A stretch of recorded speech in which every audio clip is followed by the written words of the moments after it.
Good morning, everybody, and welcome to Coffee and Football, presented by John Donovan and Longhorn Wealth Management Group. I'm your host, Blake Monroe, where I'm joined by Bobby Burton and Jerry Hamilton. And guys, let's jump right into it. National Signing Day just a couple days away. Jerry, what can Texas expect, if anything? First off, CJ's taking the morning off. He'll be back tomorrow, just for everybody to know that. Look, it's Wednesday, February 7th, the forgotten signing day, Bobby Burton. People may not even know it's here this week, really, unless you're an Alabama fan. I mean, that's the reality. With Ryan Williams signed with Alabama this week. A couple other guys have made some decisions. Amari Williams out of the Jupiter area going to FSU. Two guys that reclassified from 25 to 24. But yeah, it's the forgotten date. I mean, that's where we're at in this college football recruiting process. But here's the reality for Texas. At the end of the day, on the 7th, Texas will have signed then probably the number 6 ranked class when all's said and done. Could they slide to 7? Possibly, probably 6. That means 3 straight top 6 classes signed by Steve Sarkisian, Jeff Banks, and the staff at the University of Texas. So tip of the cap on that. I mean, there's the list of teams that have signed 3 straight top 6 classes. You're talking Alabama, you're talking Georgia, you're talking Ohio State. So you think the program's headed in the right direction in recruiting? I would say it is. So always remember that when some of these guys come off the board early, as Sark will continue to play that long game. 17 early enrollees in this class. 17 guys already on campus. CJ had a post on ontexasfootball.com Sunday with some notes on team notes. A lot of those freshmen are already Bobby's mentioned some guys, Ryan Wingo, Xavier Filsaime. CJ mentioned Wardell Mack. Colin Simmons is up 15 pounds. Alex January's down about 10 pounds. So we're starting to hear more and more about some of these freshmen. I was told that Daniel Cruz, Brandon Baker doing great in the offseason work early on. So a lot of these guys, they're what they expected when they sign these guys, and now they're on campus. But signing day Wednesday, I don't know what we're going to have to talk about, really, Bobby, but we'll be talking about, we'll kind of go over the class and what makes this class another big time one. I have to agree with you, dude. I absolutely have to agree with you, because I woke up this morning thinking that I'm missing something. I spent the first 25 years of my professional career, seriously, that like April 15th, everybody knows that's tax day, right? Okay, the first Wednesday in February, if you're an accountant, it's April 15th, right? Well, the first Wednesday in February for me, that was Christmas, that was tax day, that was all of it rolled into one. And now I'm sitting here thinking, what are we going to talk about on Wednesday? Because it is crazy, in my opinion, just how much the worm has turned. And now it's all about the December signing period. And I think part of that, Jerry, leads to this whole issue with Texas and other teams, okay, that they have as far as everything happening in December and then the bowl games. I mean, not only are they playing the championship games, then they go into the portal, then they're having the first signing day. They need to do something about the December signing day to alleviate some of that pressure, because I think, even you can say, well, why do they have it in February? The coaches were working too hard. Now you can just push it back to February and it would change it. Push it back or push it forward. They need to adopt the basketball model. This has been wrong. Anytime I've had a chance to pontificate about it, I've said this has been wrong from the start. There should not be a December signing period for high school kids. It should be late July before high school, college practices start. And I think 20 to 30% of kids would actually use that sign-in period. But those are the kids that are going to school X come hell or high water. They don't care. They're locked in. If you're going to have spring official visits, and now college coaches can there's no more bumps. They can go do a 30-minute type of in-school visit with kids and families in the junior class. So what Sark and all these college coaches have been doing. It makes no sense to make kids wait until December to sign. If you know where you want to go, you absolutely know where you want to go, then you should be able to sign in late July before your senior season starts, when you make that decision. And I know the argument is, well, what about all the early enrollees? The early enrollees, it doesn't change anything there. But then they need to back the second signing period up to February. And I think 70% of kids would then wait until February. But that percentage would be so much lower. So many kids are early enrollees nowadays. So you'd probably be sitting at about 25, 30% of kids sign in late July. And then you'd have a bulk of those kids who are midterm enrollees who sign their scholarship papers, have their little special day at their high school anyways. They did it at Cy-Fair. I was at Trey Owens. It wasn't around the signing day. The kids, they had a signing day celebration. They had a celebration, they called it, for 4 kids going to play college football. None of them signed that day. But Trey was an early enrollee, so they did it that day. The other kids signed in February. Or signing tomorrow, Wednesday, I should say. So that's the way this process should be. It's what makes sense with what the accelerated recruiting calendar for college football. I've never understand the December signing period. It makes no sense to me, especially now with the portal. Now you're going to have a 12-team playoff, Bobby. You're going to have 12 teams getting ready for playoff games around signing day in December. It can't stay this way. You've got to do something. Got to do something. I don't know what the answer is, but, add it to the list of crap that the NCAA is going to have to address. And, whether or not this advisory committee takes not only that into consideration, but so much other stuff that the Big Ten and the SEC are going to have to talk about, because frankly, it impacts those big name schools more than it does the other ones. It's just, and then you even have the smaller ones, getting upset. I mean, St. John's and Rick Pitino went off this weekend on NIL. Well, I mean, so what does that have to do with college football, which is your number one revenue sport? It doesn't. But even the smaller schools that are trying to play in D1 in a certain sport are getting upset about it. And so there's a trickle-down effect there. And I think that the SEC and the Big Ten are doing the right thing by getting after it right now and trying to figure out a way to manage major college football. That's really what it gets down to. And signing day is just another one of those issues that they have. Hey, Jerry, I've got to ask you before we get going on Melvin Hills, the defensive lineman out of Lafayette that signed with the Longhorns. You posted something yesterday that kind of went unnoticed, I think, unnecessarily unnoticed, if I say it the right way. That, is Texas still in that? I mean, I know he signed with Texas, but you actually reported and broke the news that Kenny Baker, the defensive line coach, went to see him on Friday. Talk to fans a little bit about what's going on there right now. Yeah, I called Melvin Sunday just to check in with him, see where things were at with him, because I know he's still, through this defensive line change, he's had some questions, as any kid would, right? I mean, Alex January is an early enrollee, so he's past that process. But for the guys that signed early and weren't early enrollees, and Melvin Hills, obviously DeAndre Robinson flipped to Florida. But for Melvin Hills, he was kind of waiting to have a conversation with Kenny Baker. It happens that conversation wasn't even over the phone. Kenny Baker was in Lafayette Friday to sit down and talk with Melvin Hills, which I think was a very smart thing to do. And what Melvin told me from that conversation was Kenny Baker told him that he would probably start his career playing on the edge at end.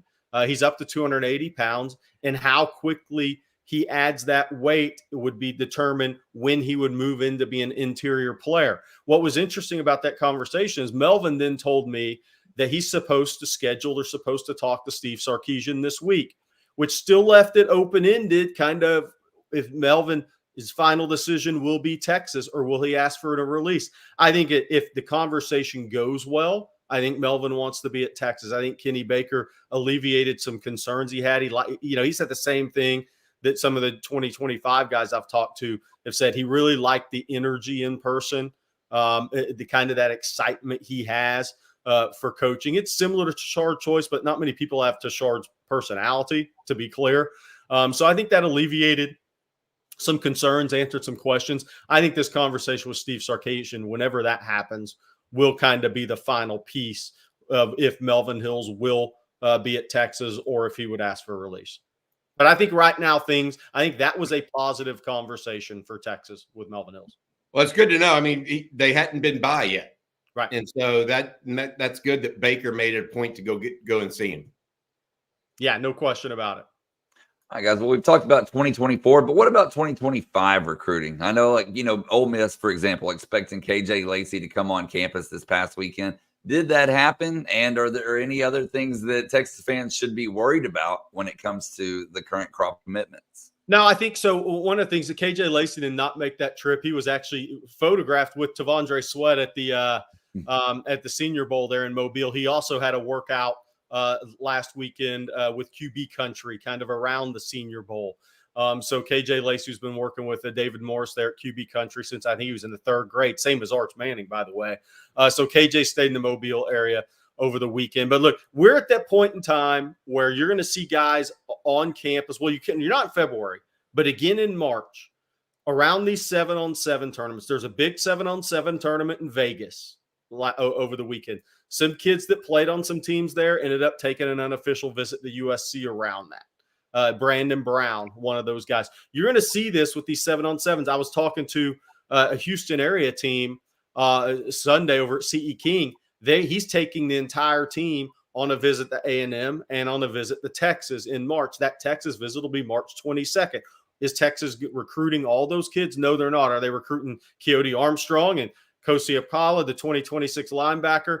Javar Thomas, they just offered the 2025 linebacker on that team? Yes. So you're going to start to see this. And I know fans will see on social media, Player X visiting this school. A lot of this is around the 7-on-7 tournaments in those areas, and we'll be around using that to get kids to watch a spring football practice, which is all good in recruiting to me.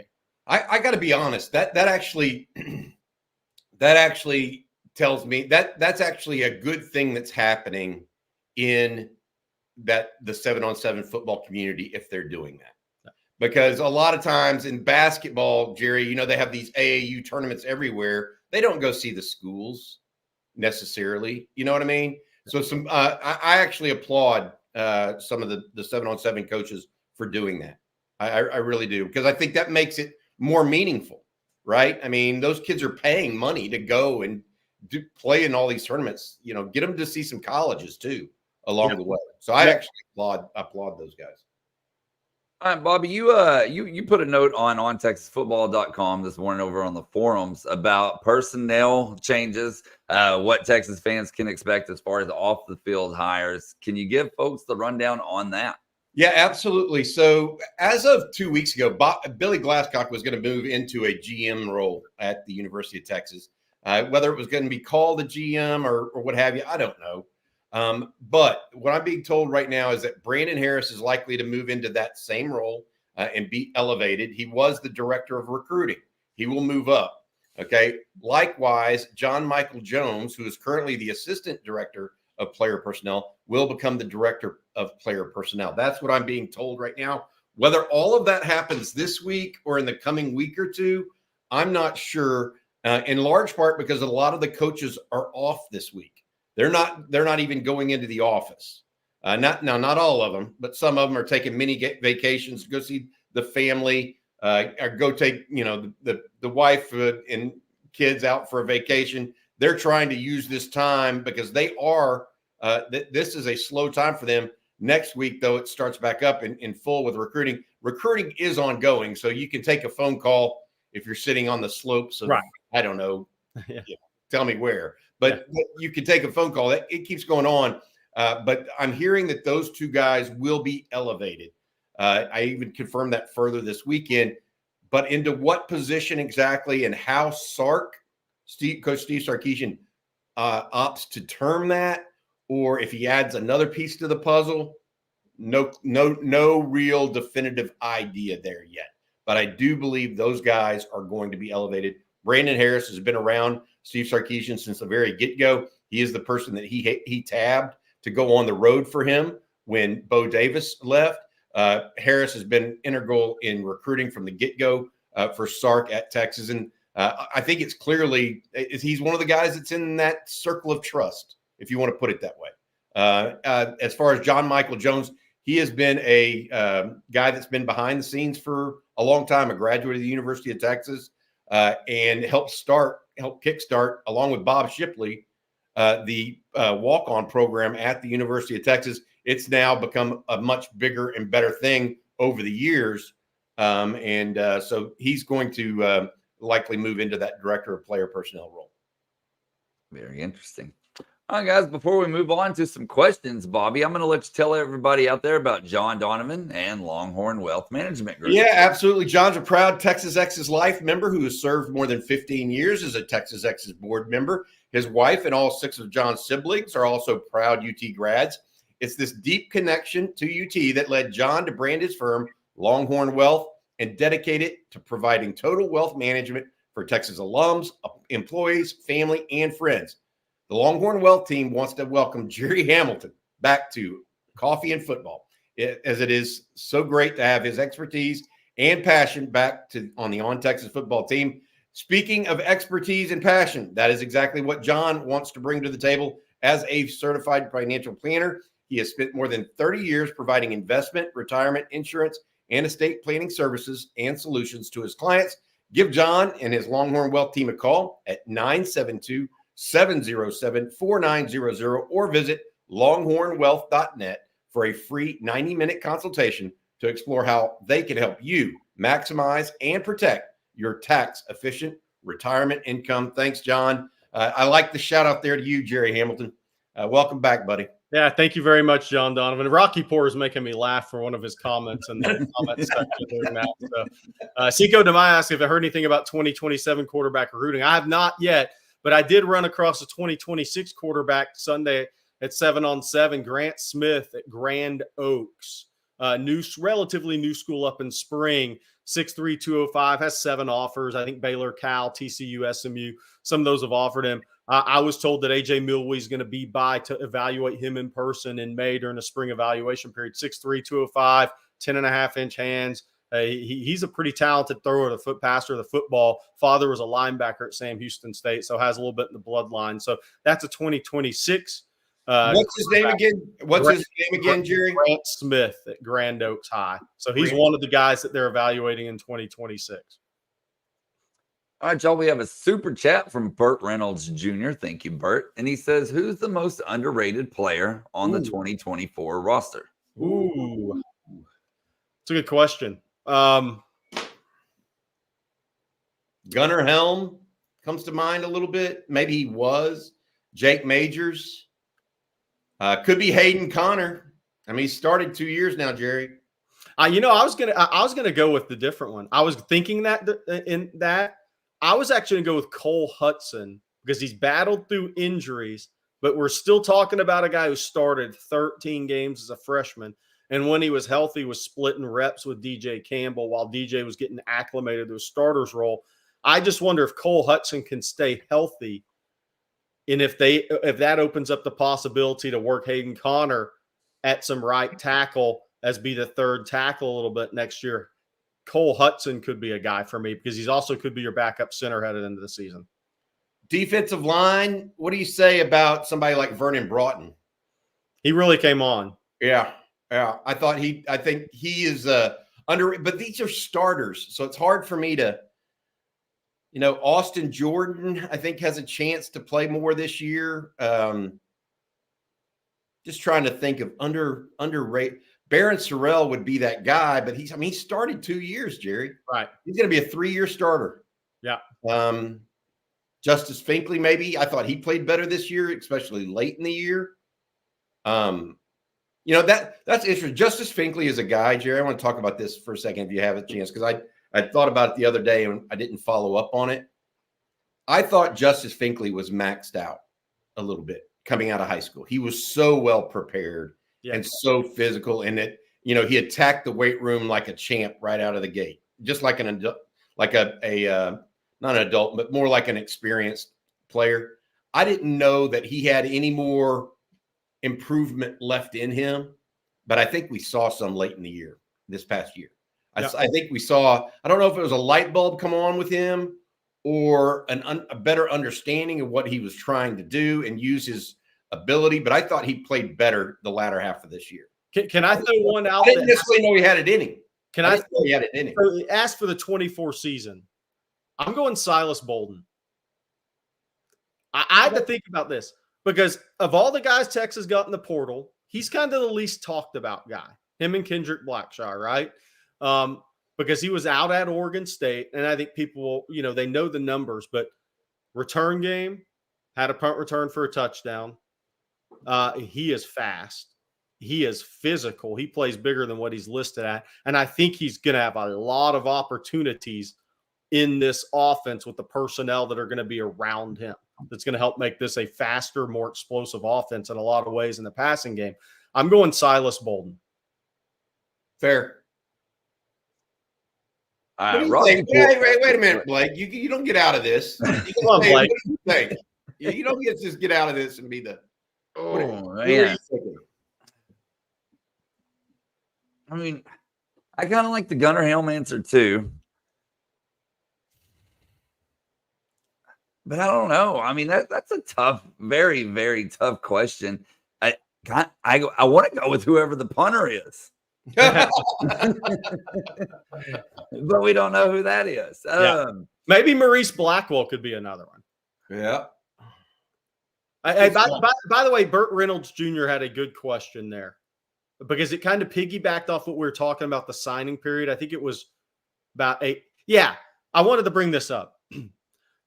So this is the way I see the early signing period to answer that question. I think 80% of kids would be committed, but only 30% would sign. And of those 50 other percent of kids that were committed, at least a third of those are going to be early enrollees anyways. So that's the way I see it. I think it would be 30%, 25, 30% of kids sign early, but I still think you'd see all those kids commit early before their senior season. But if you're not an early enrollee, you just don't sign until February. That's kind of my thinking behind the early signing period. I still think a lot of kids want to have their decision. And maybe I'm wrong. Maybe 60% of kids would sign in late July. If you've been through the process, right, Bobby, and you've taken 5, 6, 7 official visits, who knows nowadays how many you take, and you've made 3, 4, 5 unofficial visits to these schools because the recruiting process starts so early, you've essentially had an in-home visit with Coach Sark or whoever in spring of your junior year. I mean, would it get to 40, 50% of kids sign early? It could.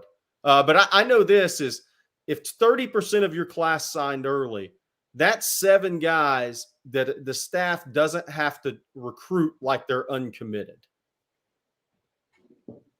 I think it's going to be – I don't think we're going to get to choose. I think that the SEC and the Big Ten, I think, are going to get together and create a new set of rules. And it's going to include, because the NCAA is going to be forced to, player bargaining. I mean, the players are going to have a say in that. And, I don't necessarily think that's bad, by the way. The players would be – if they get a piece of the pie, they would be willing to give up some of this – portals stuff. Yeah. People say, oh, well, they can't have the portal, this. Look, if you give them a piece of the pie, they give you something in return. Okay. And that can be can you imagine being Alabama right now? I mean, seriously, on top of the football world for the last 15 years, a new coach comes in and your roster disintegrates. Now, you still have some guys. I mean, you got some really good guys coming back. Don't get me wrong. But my point being, what happened if that happened to Texas? Oh, yeah. It'd be cataclysmic here. And, should players, if there is a financial tie between an institution and a player, should a player be able to just leave if he's got financial fiduciary duty to the university? No, it doesn't matter who the coach is. I would argue for that. You can't just leave just because there's a new head coach. Right. Agree. That's bogus. And so I think that by giving what they probably rightfully deserve, right, you get something in return. That's the same with the NFL. I mean, it's the same in every major league sport. They give something, you get something. That's that, and hopefully some sort of, to Jerry, your point, that's inclusive of recruiting.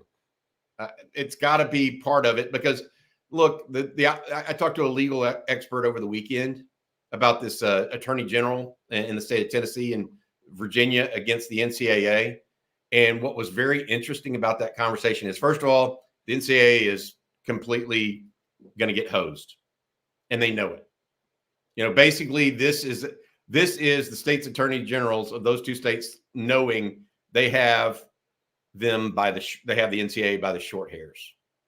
Okay, and they're going to take it all the way. And the NCAA saying, "Well, we don't want it to cause chaos in our game."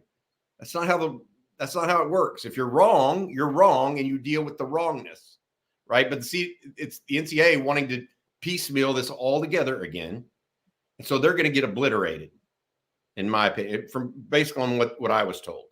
Okay. Furthermore, what all this ties back into is this is all about recruiting. It's really all about recruiting. I mean, what other place, if you're, think about you and your job, Jerry, and Blake, your job, what other place of business do you go where you don't consider how much you're going to be paid? Everybody here, if you're taking a job and you're making 50 grand a year and somebody's offering you 80, you're probably going to go do the 80, right? Or if you're making 50 and somebody offers you 30, you're like, no, I don't want to go there after all. There's no other. And so the problem the NCAA has, it's all about scholarship in their opinion. But we've been told now the NCAA, the Supreme Court is saying it don't work that way. But they're still trying to shoehorn their ideas in inappropriately. Guys, we have a super chat from Lee Barden. He says, if sharing revenue with players is coming, then drop funding for school tuition, hours, and books, etc. Y'all thoughts? Great job as always, and hook 'em. I don't Bobby, to add to that, won't they also be then employees of the state? Potentially. And I think that, like, people don't realize this. In the NFL players don't just pay state tax in the state of, I don't know if you're a Dallas Cowboy. Okay. There are no state taxes in the state of Texas, right? But do you know that if you play a game in, I don't know, Kansas City, you're going to pay Missouri taxes? Wow. NFL players have to file in all of those jurisdictions.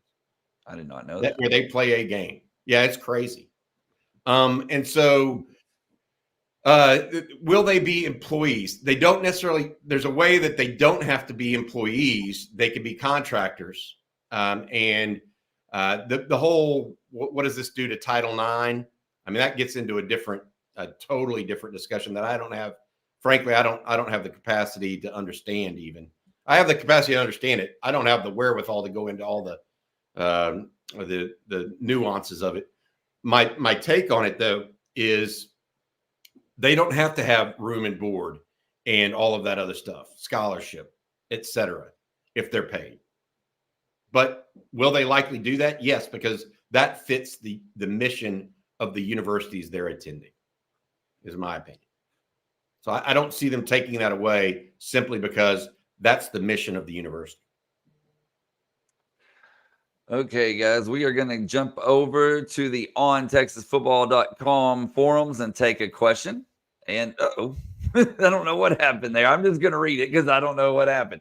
Pecona Longhorn says, are there any highs in our near future, Jerry? I know Sark plays the long game, but I'm getting annoyed that other schools are cashing in. Well, I think there's I think schools are being aggressive, especially in the state of Texas, because they now know that that Sark has momentum and he's going to play the long game. I think that's smart. If you're in a good position, if you're in Oklahoma, to push on some guys to try to get them in the boat early. I think look for Texas. I'm not saying somebody couldn't commit here in February, but I think you're going to see Texas continue to evaluate. There's some guys they would absolutely take. If these kids just decided they wanted in their process tomorrow, they could make the call for sure. We're not arguing that. But I think around the spring football practices for Texas, I threw out the date March 22nd earlier, Keody Armstrong, some of those guys, some 7-on-7 teams that are going to be playing in a Austin area tournament the 23rd, 24th. They're expecting to be on campus come March 22nd. I think that's a time when you could see during these spring practices, maybe a timeline or 2 or 3 of kids change potentially. and maybe get a decision out of the way earlier. But a lot of these kids, I mean, this process pushes towards making your June official visits and deciding before your senior season. With NIL and everything around the recruiting calendar, that's the way this sets up for the majority of prospects. I mean, you're going to see some guys commit early, yes, but the majority of the guys are still going to stick to that July timeline to announce their decision before their senior season begins. Hey, Jerry, I got to follow up because we talked about it last night on the live stream. OU right now is making a push for several prospects. They're trying to accelerate the process. Whereas this, I think, is what the reader or watcher was discussing. OU is trying to accelerate the process on certain players. We talked about it last night. It's in direct contrast to what Texas is trying to do. Do you think that's the right tactic for OU, given that, you know what, they don't have a lot of momentum right now unless it's self-created momentum? No, I think Oklahoma, that is, if you're recruiting in Texas, I think they're doing the right thing. If there's 4, 5, 6 guys you feel like you're in a good position for, even position, and you've had those kids on campus in January, and you make that push. And if you can get those guys in the boat, you get them in the boat knowing that they could still make an official visit elsewhere in June. I think that's absolutely the right plan if you're Oklahoma recruiting in Texas, especially knowing that Sark's playing the longer game. Right? They haven't come out and set up a lot of guys with June official visits. I know Michael Fasusi, Tyler Thomas at Dickinson, Marcus Harris at Mater Dei. That last weekend in June has been talked about with those guys. So that John Mills, the offensive lineman from St. Ignatius in San Francisco, told me Sunday, a June official visit. He can't make that last weekend in June because his parents are going to be out of the country, but he's going to officially visit in June. So Texas is really targeting June with the majority of their guys. And Oklahoma knows this. And you've seen A&M try to get as many kids on campus early in January as possible after that coaching change to get those guys in some in-person time with Mike Elko and his staff after that staff change. So I think you combine what Sark does, you combine what A&M's doing while they're still getting their feet on the ground there. And I think Oklahoma is doing absolutely the right thing for recruiting in Texas. The reason I asked is Ryan Foji, we haven't mentioned this, announced that he's a big offensive lineman out of Cypress, Bridgeland, that Texas offered on January 20th. He committed to OU yesterday. Yeah. And so there's some momentum there that they're trying to go ahead and push guys to commit, while Texas, they know Texas is going to play that long game.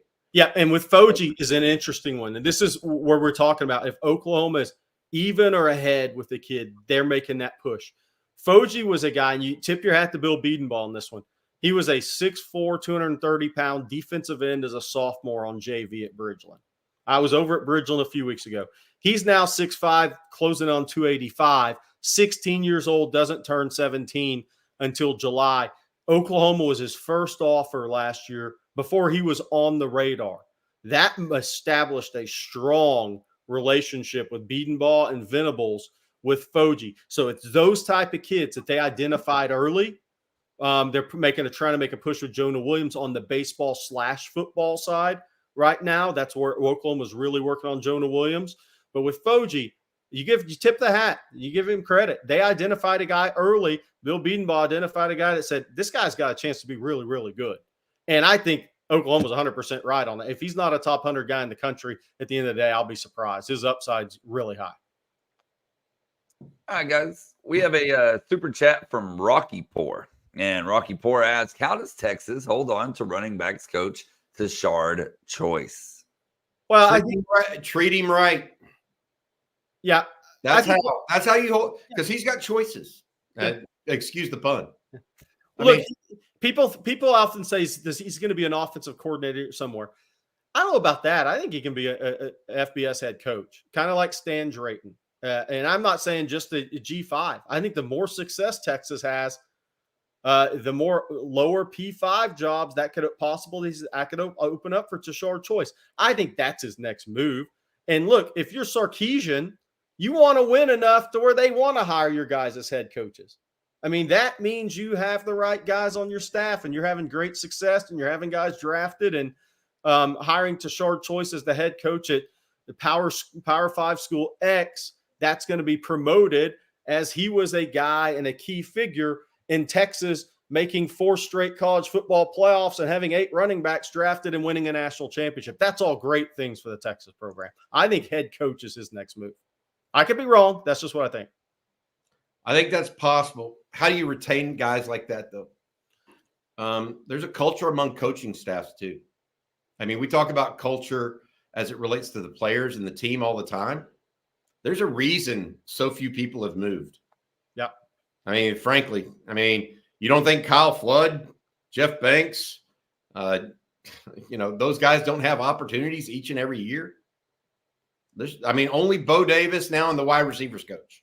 Only ones that have moved. Jeff Choate got a job. Stan Drayton got a job. And see, that's the natural progression. I mean, that's kind of what you want. Yes. I think that Tashard Choice is a guy that you got to treat people right as a coach. That's what you have to do. You have to pay them well, so there's not an incentive to go somewhere else, right? And then a lot of it's up to Tashard Choice too. He's got to be happy, right? And I think what we've seen him in January in photos, more Steve Sarkisian making those in-school visits, not just guys that he's recruiting in his area or his position. So it's clear he's taken on more of a role, more responsibility at Texas right now. And the good part of that is more Tashard Choice in recruiting for Texas. The only negative part of that, it's going to accelerate his path to being a head coach. Sark's putting him out there more and giving him more responsibility.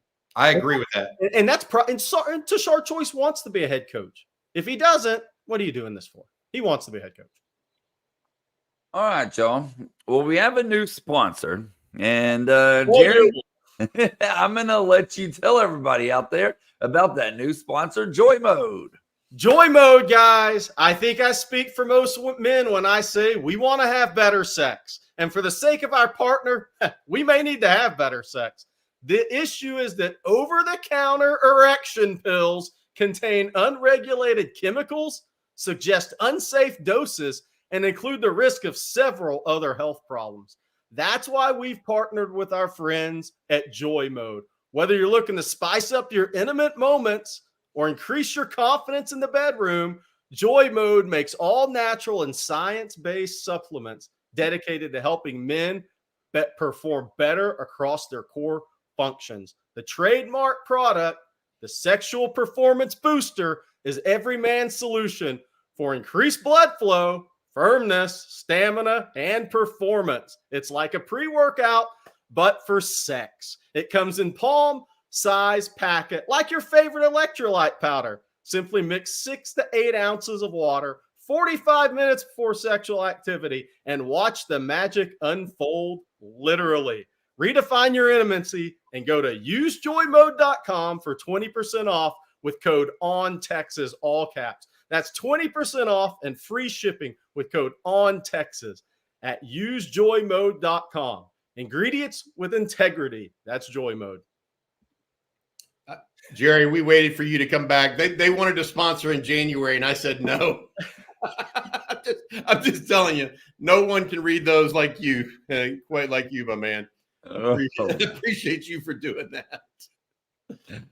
Oh, the chat's loving it. Hey, Blake can keep Manscaped. I've moved on to Joy Mode. The chat is loving it.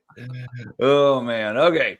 Well, we're going to go to this super chat here to make Bobby feel a little more comfortable. From Rocky Poor, thank you again, Rocky Poor. Does it hurt us that the staff isn't full of coaches with strong Texas ties? Hook 'em and welcome back, Jerry. It didn't hurt this year.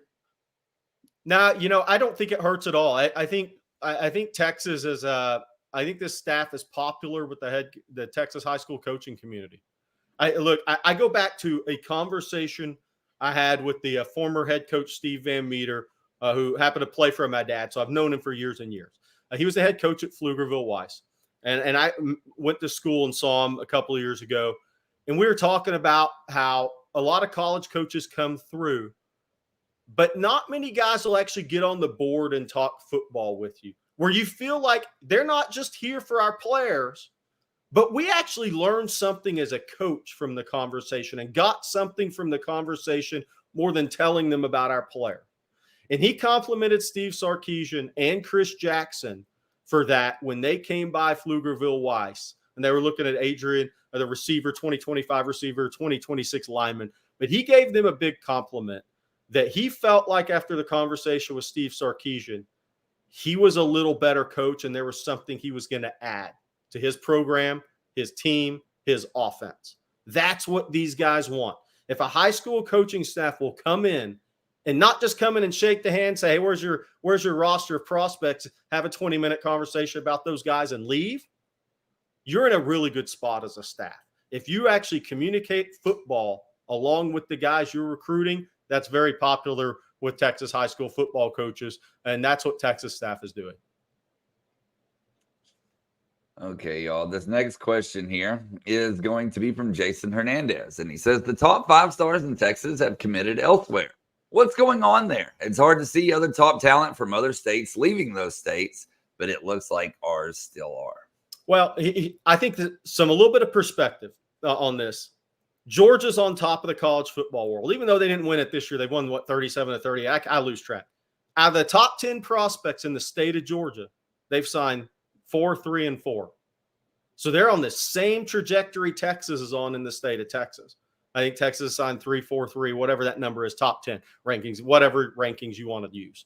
So the reality is in the Atlanta metro area, in the state of Texas, I mean, you're not going to – the days of signing 7, 8 of those guys, I think, are over, Bobby. And the difference is Matt Brown, when he was at Texas, his whole goal was to sign all the best top guys from Texas. Steve Sarkisian's goal is to sign the best players in Texas or nationally at every position. And I think that's the difference. I mean, you just look at running back recruiting, what they've done there. You know, they passed on some good players in state, gone for out-of-state guys. So I think it's just different approaches, but I think it's also more people moving into the state. Kids aren't as loyal, and that's Atlanta area. That's the state of Florida. That's Texas. That's certainly in California. So kids they're growing up different. They're seeing the world through 7-on-7. All these visits, recruiting's changed so much. It's very interesting to me. So I have this theory that one of the reasons why people from the state of Texas are so loyal to the state of Texas is because they go through 7th grade Texas history. Everybody in 7th grade has to take Texas history in the state of Texas. And it's generally well taught by people, right? Because it's an exciting subject. It's different, all this other stuff. Well, the parents of a lot of these players, now that they've all moved in, they didn't go through that. And so you mentioned the Atlanta metro area for the state of Georgia, Texas, Houston, and Dallas have just been, I mean, there are so many move-ins from around the country, whether it's from California or Illinois or the Midwest, wherever, even the Northeast, that there's not that endemic drive just for the state of Texas. The parents don't have it. You know, I feel like if we really went out and looked at it, somebody brought it up, Blake, in that post that you had put up. I just feel like there's not that kind of strong tie as there once was across like I could have told you 60 or 70% of people in Texas had a strong tie to the state of Texas. Now I'd say it's more like 40 to 50% of the population. It's just a different, as the population of the state grows and becomes bigger and more people move in. And this has happened over the last 40, 50 years, not just the last 10, by the way. There's less and less of a tie. I also think this. I think there's one more piece to that in the Texas conversation. I think A&M and Texas, that rivalry going away, did open up the state a little bit more, for sure. More than A&M's move to the SEC. That game brought state pride. That rivalry game brought state pride. It was talked about year 365, 24/7, 365, and it hasn't for over a decade. And I think that coming back is a really good thing for the state of Texas, Texas A&M, Texas, both wanting to keep more kids home. I think creating that rivalry again is very on the field is going to be very good for recruiting. The other thing I would say to this, guys, and you talk about that, I got asked to write a forward for a magazine this coming. It'll hit shelves on HEB, and it's like a Texas A&M football rivalry rekindled. I mean, you realize this is a big deal. I mean, we've kind of pushed it off because we've got more recent things to worry about, like, who's Texas recruiting, who's going to be the new GM or the new director of play person. We're in it in the moment. The broader perspective, to Jerry's point, is out there too. I mean, I'm sitting here writing an article about the rekindling of the rivalry that won't be up until mid-May or whenever it's going to be. But people in the state, just the general casual fan, not necessarily the hardcores like we have on here, right? That really know Texas football, et cetera. But the general casual fan, that's a big moment, the rekindling of that rivalry. And you know what? I'm as hardcore as it happens, and I'm the same way. I'm ready for it. I think it's bad that it happened in the first place, and I'm ready for it to get going again. Can't wait. Agree. All right, y'all. This next question here is going to be from Jason, and he says that Texas is looking for versatility. Why wasn't there a bigger push for Terry Bussey? Just not a culture fit? Was there not enough room, or is it another reason? I think if you look at the slot receiver position for Texas, you have Moore, you have Ryan Niblett. You bring in Silas Bolden. So I think that Jonte Cook could even see some time there, right? I think that's a position where Texas has numbers, has some guys on campus already. So maybe that didn't make as much sense for Texas. It has some of this, and that's another thing that plays into some of these recruiting. The guys ranked in the top 10, Texas doesn't go on all these guys for various reasons. I mean, you go on Arch Manning and you get Arch Manning. So, Jackson Arnold, the top 10 ranked quarterback player in the state of Texas, goes elsewhere, goes to Oklahoma, right? So you're going to remove 3 of those guys from your equation in every class. Maybe it's because Terry Bussey, Texas liked the slot receiver, but we really like our guys at that position. We're going to get somebody out of the portal. So maybe that doesn't fit our need as much as Ryan Wingo at outside receiver does. I mean, so I think those things play into it as well. I'm gonna take a different tact on this. I think they may have misevaluated Terry Bussey early, Jerry. They thought he was a corner, right, or a defensive back, and recruited him as such. And I think that he could have been. He ultimately would have been at the top of their board at slot, based on what I've seen now. And so maybe they wanted him. Maybe somebody wanted him as a corner, and that didn't start the recruitment off right. I mean, it happens. Yeah. But I think Terry Bussey's an excellent football player. And Texas, I want to bust this bubble for everybody. No coach is perfect. No coach gets every evaluation right. Jerry Hamilton doesn't get every evaluation right. Bobby Burton doesn't, et cetera, et cetera. There can be mistakes. And I don't want to say that Terry Bussey was a mistake in some ways. I think that it was a miscalculation, maybe. I think he is one of the top 5 players in the state of Texas. And I think he's going to play offense, and I think he's going to be tremendous. Now, is he going to be a top 10 pick? I don't know about that because he doesn't have ideal size. He's not Jalen Waddle. Right. And that's the question. He's not very good player, though. Yeah, very good player. All right, well, let's talk about another player that Texas is recruiting. And Champ Bailey 3 says, Jerry, is Colby Sellers an OU lock? He seems to be all OU and hates Texas on Twitter. Could be all part of the recruiting game, however. What are your thoughts? Yeah, I think if that's one that if OU makes the big roll out the red carpet push, that's where he's been leaning for a while. So I think that is a legitimate.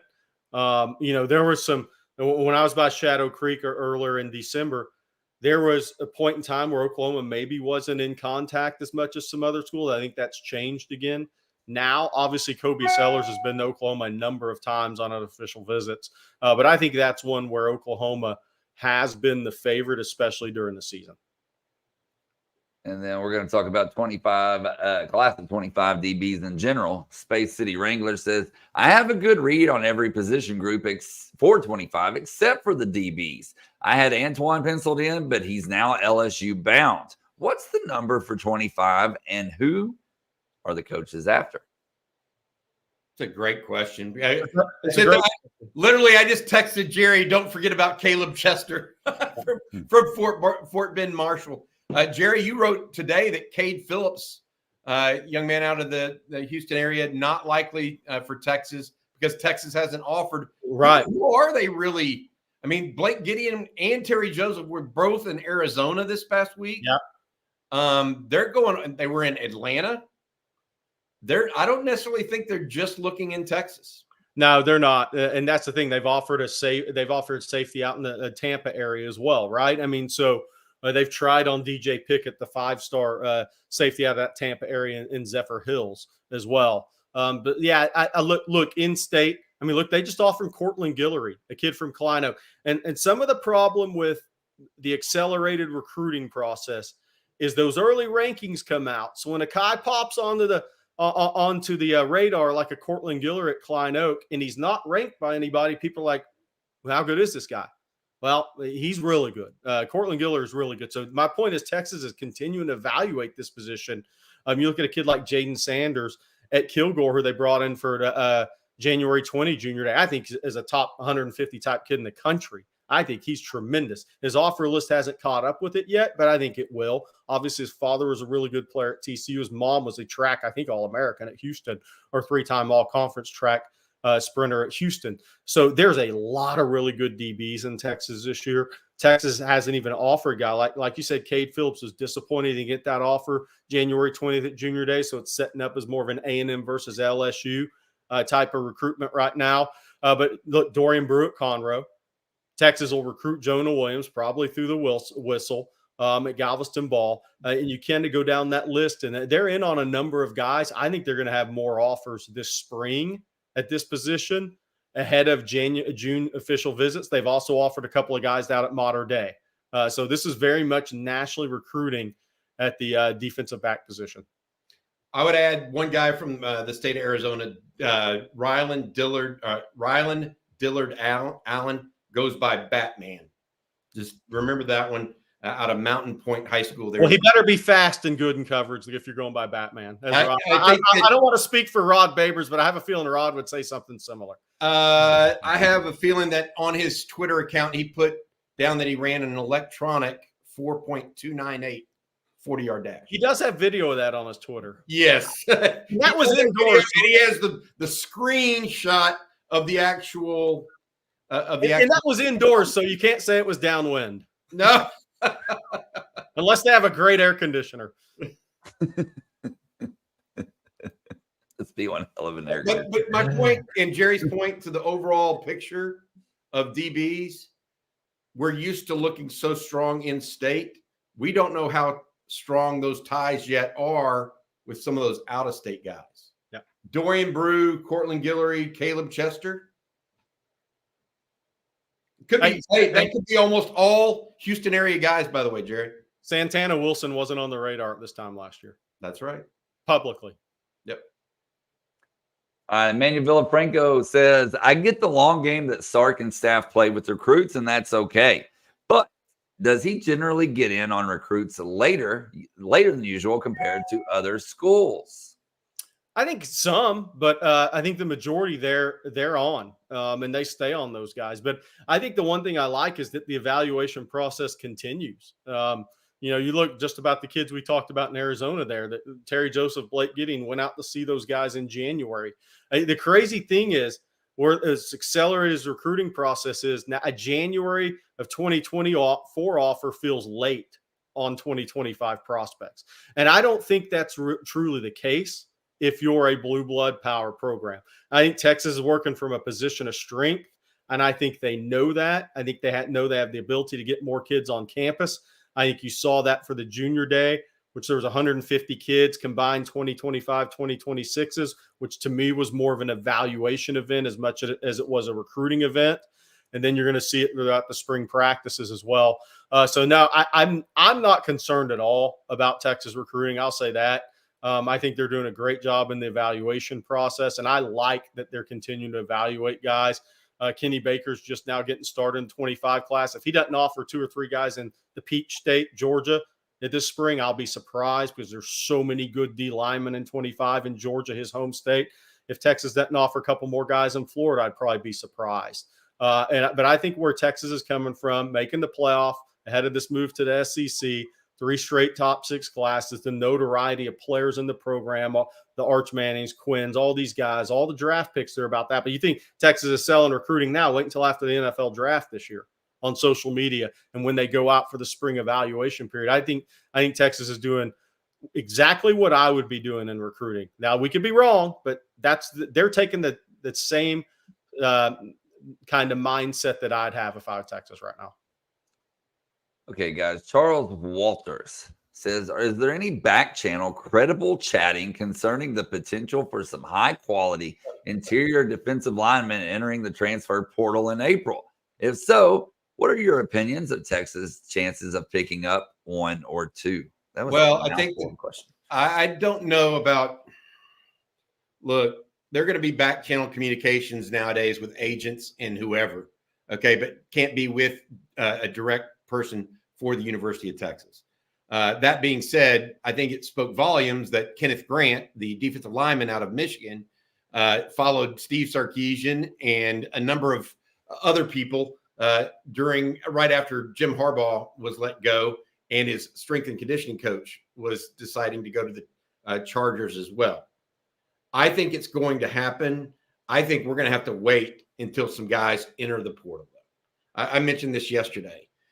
Texas is all in on the idea of grabbing a big-time player into an interior player on the defensive line, and maybe not just one. So they think they have a window right now.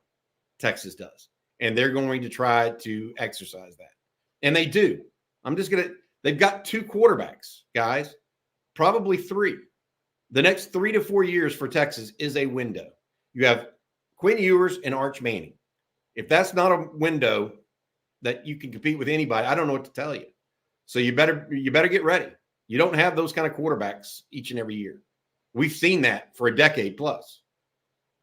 That's a rare opportunity for anybody. So yeah, they're going to be aggressive. Are they aggressive right now? You can't. You can't. You have to wait for that player or players to enter the portal. Okay, Bobby, before we move on, why don't you tell folks out there about John Donovan and Longhorn Wealth Management Group? Yeah, absolutely. John's a friend of the program. We appreciate him very much. John's a proud Texas Exes Life member, served more than 15 years as a board member for the Texas Exes. Longhorn Wealth Team wants to welcome Jerry Hamilton back to Coffee and Football, as it is great to have his expertise and passion back on the On Texas football team. Speaking of expertise and passion, that is exactly what John Donovan brings to the table as a certified financial planner who has spent more than 30 years providing investment, retirement, insurance, and estate planning services and solutions to his clients. So please give John and his Longhorn Wealth Team a call, 972-707-4900, or visit longhornwealth.net for a free 90-minute consultation to explore how they can help you maximize and protect your tax-efficient retirement income. That's longhornwealth.net, 972-707-4900. Jerry, without sponsors like John, you wouldn't be here. Blake wouldn't be here, and myself as well. So, John, we do appreciate you guys taking care of us like you do. Yeah, a few things from the comment section. Honey Badger, it's Robertson's beef jerky from Love's is my favorite. Somebody asked about DJ Sanders from Belleville, defensive lineman. Sark did go in to see him at Belleville before Kenny Baker was named the defensive line coach there. I think if he's a 4th guy in a 4-man D-line class, I like DJ Sanders more than if he was like one of 2. I think he's got some talent for sure. He's got some size. I think he's farther away than anybody else that Texas is recruiting on the defensive line. I think his ceiling, he's got farther to go to reach that, both technically, physically, and everything that goes into that. I mean, he put up big stats. I mean, he dominated some guys in the region they were in. So the stats are a little misleading, I think, on him. I think he's a very talented football player, but I think his best football is way, way out in front of him. So if you're signing a 3-4 man defensive line class and he's your fourth guy and you're kind of looking at him as a stash and develop player, I think he fits that more than if you're trying to recruit somebody that's going to come in and be impactful in the SEC. I don't see that being DJ Sanders. Doesn't mean he's not a good prospect. Somebody also asked about Musket recruits outside of KJ Lacey and Brandon Brown. There you go. I think, that's an interesting conversation. I don't think there's a Colin Simmons this year, but I think one of the next two classes, Michael Fasusi or John Turntine, I think are very, very big deals for Texas. What makes Fasusi a little bigger is if you lose out on him, the likelihood is he may go to Oklahoma or A&M. So that could make that recruitment a little bigger than I give it credit for. But I think the top prospect long-term in the state of Texas is John Turntine, the 2026 left tackle at North Crowley. And I think he was 24, 25, 26s combined. I think he's the top long-term prospect in the state. And then Jerry Shooklin says, do you have any updates on Kelshawn Johnson and Khalik Lockett? Yeah, Kelshawn Johnson talked to a couple of people. Texas lean. He was out in Vegas playing 7-on this weekend. Look, he continues to get more recruiting attention. Even though Hitchcock's in that South Houston area, they don't get as much foot traffic. Now they are because the quarterback Lloyd Jones committed to Texas Tech. Some news that people may not know, Malcolm Simpson, the 4-star defensive lineman from Galveston Ball, has enrolled at Hitchcock. I think it's a great move for him from an academic perspective. So he's now at Hitchcock. So there's going to be a lot of foot traffic through Hitchcock this spring. And Malcolm Simpson's one of those defensive linemen that has a very, like DJ Sanders, very high ceiling. He just got to get his academics taken care of. And I think this move is going to be good for him. But Kelshawn Johnson, Texas lean, headed into the spring evaluation period. I don't think there's any doubt about that. I think he likes the offense. I think he loves Sark. I think he likes the quarterback room. And I think he just likes where the Texas program's headed and going into the SEC. Oregon, Penn State, James Franklin's on him. Try to FaceTimes with him once every week or two. USC, Lincoln Riley was by. Mike Elko was by. Lane Kiffin. There's a lot of guys after Kelshawn Johnson. Texas in a good position. Khalik Lockett, a little bit more of a mystery there. Recruitment. He did not come attend the Texas Junior Day January 20th. I believe he's been to A&M, a couple other places. Sark still went by at the end of the month in Dallas last week, made a stop at Saxe to spend some time with Khalik Lockett, which tells you how much Sark and Chris Jackson value him as a prospect. So we'll see this spring if they get him on campus. I bet they do. Hey, Jerry, I want to say this about the guys in the state of Texas that are the can't miss or whatever. And they start off by saying, what about Brandon Brown? Besides Brandon Brown and KJ Lacey, there's another guy out west, Jordan Davison, the running back. Yeah. A lot of their top ranked guys are not from the state of Texas as part of the issue. Right. And so that's why you're not feeling that. I'd say Zion Williams. And I should have mentioned it because he's at Lufkin, and Lufkin produces some great recruiting battles in Texas. And this recruiting battle will be fun because Jamarcus McFarland, Zion Williams, talking about Zion Williams, 6'4", 305, 18 shoe, the junior defensive tackle at Lufkin. I couldn't believe how big his foot was when I went by there during the season. I mean, I wear 13 and a half, and I was just shocked. And he's an 18 wide foot too, man. Big old foot. But he's going to be a fun recruitment because Jamarcus McFarland is his uncle at TCU, the D-line coach, who Jamarcus McFarland, one of the all-time great recruitments between Texas and Oklahoma. All-time great recruitment. It's not going to be that level, but Texas A&M values Lufkin High School, East Texas. And with Mike Elko, they're all in there. Texas, obviously, is all in there because there aren't many over-the-ball anchor players that have that 80-plus inch wingspan, that upside that Zion has.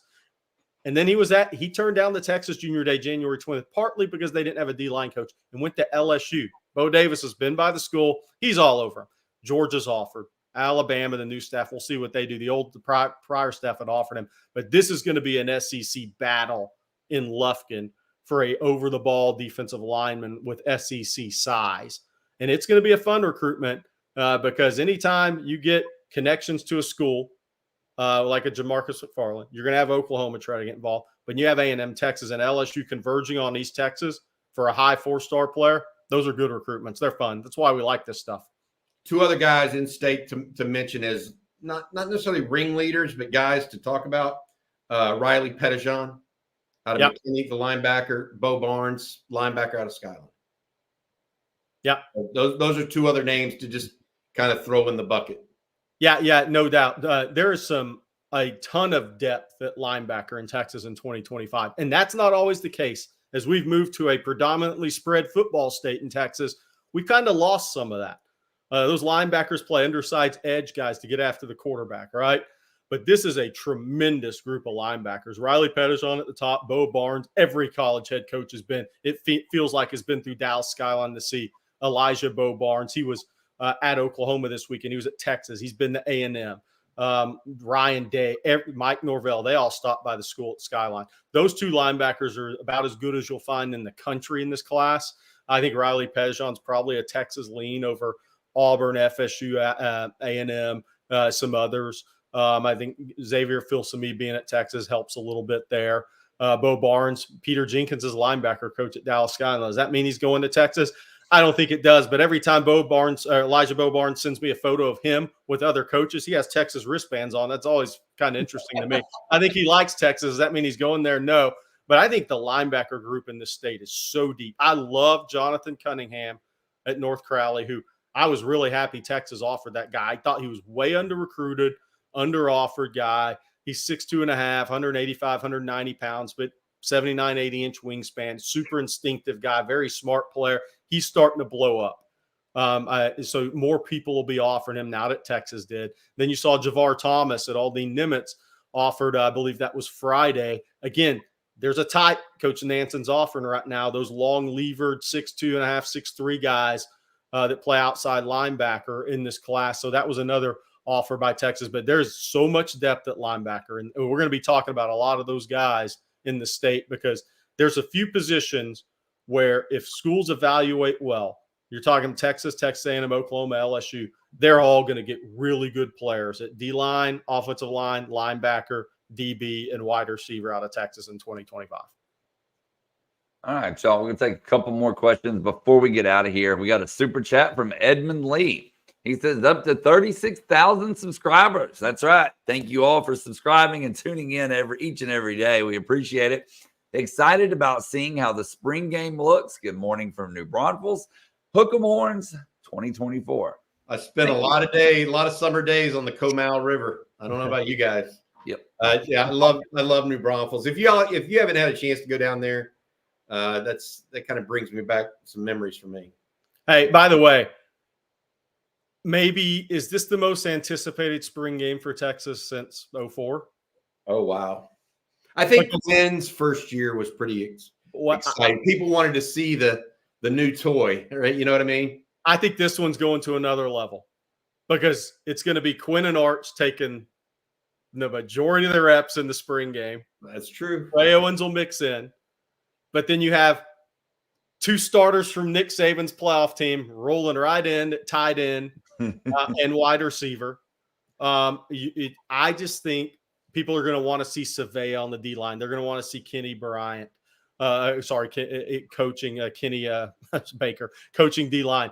I think this coming off the playoff season, the move to the SEC, I think this is going to be the most anticipated spring game for all those reasons in about 20 years.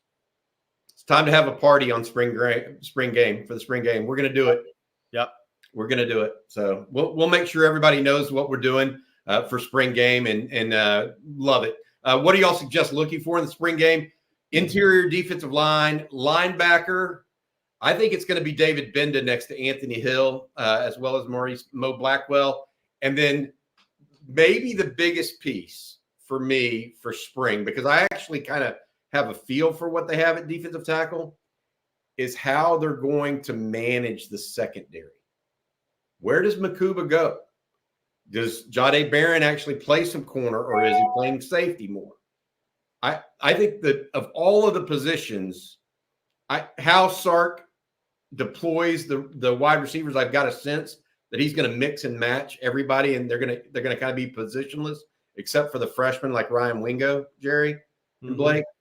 But the secondary, they've got a lot of different pieces they've got to go at. And so to Phil McIntosh's question there, the one thing that's most interesting to me in 2024 spring ball, probably how they manage the secondary and what it's going to look like.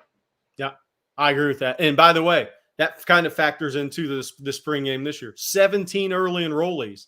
To Bobby's point, Wardell Mack, Xavier Filsaime, Kobe Black, and then Jordan Johnson-Rebel. 4 of the 5 high school DBs, early enrollees. So not only is this spring game going to have all the things we talked about, there's 17 early enrollees. Colin Simmons and Trey Moore coming off the edge in the spring game. But to Bobby's point at DB, I totally agree. How are they going to – what Jalen Gilbo, Austin Jordan, how are all these pieces going to fit together? How are these – or are they going to – they're going to cross-train some guys. Maybe not the corners early on, right? But they're going to cross-train some of these older guys. But where does Jahdae Barron spend the most of his spring? Is it at nickel? How does that affect Makuba? What does Derek Williams look like as a sophomore? He didn't have a spring practice last year. Watch out for him. Jelani McDonald. There you go. Warren Roberson. A lot of pieces. And Bobby, that's another point to the spring game. I'm getting excited for the spring game. It's April 20th. Somebody posted. We didn't see Billy Walton. Is Colton Vosick healthy? Right? What is Neto going to look like? Is he going to look like a totally different player? Because the last 3 weeks of the season in practice, I heard he looked like a totally different player. Cam Williams, a first-time starter. Trevor Gooseby, after a redshirt year, 6'8", 320. Jaden Chapman, you're just start to see these recruiting classes grow up around this spring game. But obviously, Quinn and Arch are going to get the headlines and the guys that transferred in. But just think about 17 early enrollees, that number 3 ranked class, now a year in the program. Sadir Mitchell, what's he going to look like? This should be Jere Bledsoe's time. What's he going to look like? Hey, Jerry, one thing real quick, and Blake, you had this too. We were asked when the spring game will be. Okay, it's April 20th. That date is set in stone. But Texas has done a midday game. They've done a night game. They've done a mid-afternoon game. One thing that is to be said, Texas plays TCU in baseball that weekend in Austin. And that game is currently scheduled for 7 p.m. Correct. Is that accurate, Blake? Yes. So Correct. We think that the window is 12 to 5, basically. We don't know exactly what it'll be. I'm sure Chris Del Conte will tell us in the coming weeks. I bring up V Florida Tex X because this is right up Bobby's alley. Bobby, you've said for a while, have you not, that why should there not be a scrimmage against a spring game against an opponent, a North Texas, a Texas State, not as somebody you're going to play during the season, obviously. Why should there not be? I've been for this forever. And, NFL teams do a couple days with an opponent, just practice. They don't do it, and they used to be, money, this, that. A lot of those old, excuses are turning out to just be excuses when it's a multi-billion-dollar franchise. So I don't know why they don't. It's going to take some, open minds to really get there. But I would love to see a little bit of that. I think that there is some worry. I will add this, though, Jerry and Blake. Whereas I think that NFL players know they're not supposed to touch a quarterback. That's true. I don't know that high school / early college players have that same kind of mental fortitude and understanding quite yet. And all of a sudden you get a guy going around there and, hurts a couple people. And then you're like, why are we playing this? Whereas our own team would know not to mess with him. Yeah. And that's true. Some give and take. The Texas State guy coming off the edge, wanting the portal up and make NIL money, he's going after Quinn. Okay, yeah, you're not that would be why, though. And then the other part is you get more reps on your own team with a spring game, right? I mean, that's the other part of it. You do get more reps, but it doesn't have to. Here's my point, though. It doesn't have to be either or. It can be both, right? Like, why does it have to be either or here? Like, you could have your own spring game as well as have co-workouts with, I don't know, Texas State or, Right. Now that Texas isn't playing Baylor, those kind of things. Somebody asked if I misspoke. No, Trevor Goosby's 6'8", 315, 320 right now. Jeez. He was 6'6" and a quarter, 268, 270 at Under Armour camp in the spring of his junior year. And by the way, his little brother's a really good basketball player. He's on the radar for Texas as well. He's got a few offers. Really good wing, 6'5" wing player. What were you going to say, Bobby? No, I was going to say his dad, Trevor Goosby's dad, is actually good friends with Duke Thomas. Y'all remember from played for the Longhorns a little bit in the NFL as well. I saw them down in New Orleans at the Sugar Bowl. They were hanging out together quite a bit. It was fun. All right, Bobby, before we get out of here, can you tell folks what they can expect later today right here on Texas Football and, of course, over on the website? Yep. Well, first of all, so Rod Babers, by the way, is probably 2 sheets to the wind right now. He's having his wisdom teeth taken out today. And so he's going to be out of it for the next couple of days. So Jerry and CJ are doing Talking Ball later this afternoon. Look forward to that. CJ Vogel will then join us again tomorrow morning. Also, please visit us at ontexasfootball.com. If you haven't seen the website, just go over there, check it out, visit anything and everything right now, and you'll see that we have articles being written, insider notes, forum is on fire a little bit. I love the quality of the conversation right now that we have on the community pages. Come over and visit us on TexasFootball.com. Myself, Blake, Jerry, CJ, we're all in there talking football and Texas Longhorn athletics each and every day. I really like the Twitter thread that Blake's been getting going and keeping up. Basically, anything happens during the day on Twitter, Blake's creating kind of a repository for Texas fans to check in on it each and every day. I really like it. Hey, and I want to mention at the end before we go, because it was all football, huge basketball win Saturday at TCU. Texas is now 4-4 in quad one with quad one wins. They're 4-4. They have 4 wins, 3 on the road, but 4-4 in those quad one games. 2 weeks ago, this team was out. If you looked at Joe Lunardi bracketology, they were outside the line. They're now firmly in the line. I mean, if you look at Bart Torvik, they're 22. If you look at some of those other rankings, 26, they're 32 in NCAA net this morning.